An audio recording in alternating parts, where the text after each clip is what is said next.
On se penche dans une création de couteau. On va essayer de casser un peu nos manches des influences modernistes, des influences assez industrielles, et d'aller sur quelque chose qui est beaucoup plus artisanal. Donc là, on peut voir les textures qu'on y a créées comme des sortes de cratères, un peu quelque chose d'assez lunaire. Moi, je fais beaucoup de mobilier qui s'approche de la sculpture, qui sont à placer dans les intérieurs, donc des chaises, des bureaux, des armoires.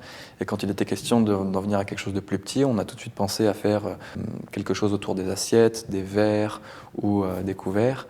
Et mon intérêt était plutôt dans les couverts qui nécessitent le savoir-faire d'un artisan, mais à la fois d'une industrie derrière. Donc c'était comment mettre en scène justement ce savoir, et on s'est tout de suite tourné vers la maison Layol.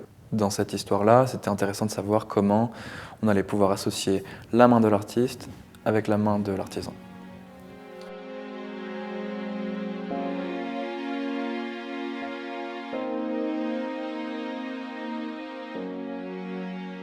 En l'occurrence, ce que moi je recherche dans mes objets, c'est cet aspect sensible, c'est trouver quelque chose qui va permettre à l'humain de s'accrocher à l'objet. J'essayais de voir comment retranscrire ce que je fais qui est à échelle d'une chaise ou d'un bureau ou d'une sculpture, donc qui est à échelle humaine, comment essayer de retranscrire ces mêmes formes et ce même langage dans quelque chose qui se tient dans la main.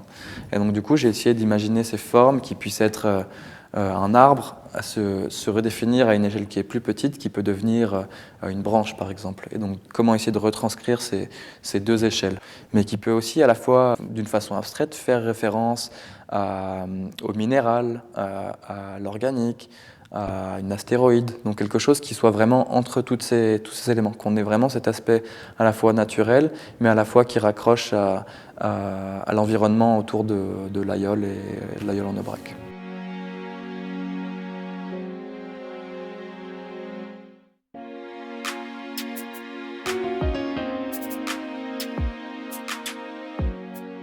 Donc on en est tout de suite venu à l'impression 3D qui nous permettait d'avoir des formes la plus proches de ce qu'on avait. Donc c'était de savoir comment on allait pouvoir prendre le couteau dans la découpe, mais notamment comment il allait pouvoir se poser sur la table. Et c'est par ces développements qu'on va pouvoir justement avoir une forme qui va vraiment avoir une bonne prise en main et ce genre de choses. Habituellement, c'est plutôt quelque chose que je vais improviser, donc je vais travailler dans la matière, vraiment être directement en contact avec les matériaux. C'est là où justement, quand on utilise cette technologie, il est important justement de revenir derrière et d'avoir cette sensibilisation manuelle.